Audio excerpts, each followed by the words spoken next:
նվիրվում են մայրիկներին։ Մայրս արև, մայրս աղոթք և սրբություն աստվածատուր,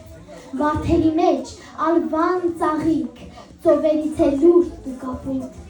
բարությունը տիեզեշ կանքում, խոսքը վերքիս պեղանի, խրատները կանթեղ կյանքիս, սեն անսահման, որ վերջ չունի։ Հնարներ այս աշխարհիս անկարող են գովքդ երգել, իսկ պոետները աշխարհիս քո էզության մասին գրել։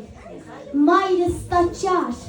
մայրս փարոս և խնկարկով բարություն, այս անիրավ կյանքում քաոս, աստվածային ճշմարտություն։ Իմ սրտի զար, կյանքիս իմաստ, իմ մեծություն, մայր իմ բարի, քո սրբության լույսի առաջ փոթորիկը կխաղաղվի։ Ինչ էլ ասեմ, քիչ է ու քիչ, սակավ են բառերն աշխարհիս, որ երգեմ քեզ, իմ արարիչ, իմ հեզ մայրիկ, փարոս կյանքիս, Աստված թող քեզ պահի, մայրին, քեզանով է հոգիս կանգում, քեզանով է աշալույսն իմ, աղոթքների իմ սրբատու։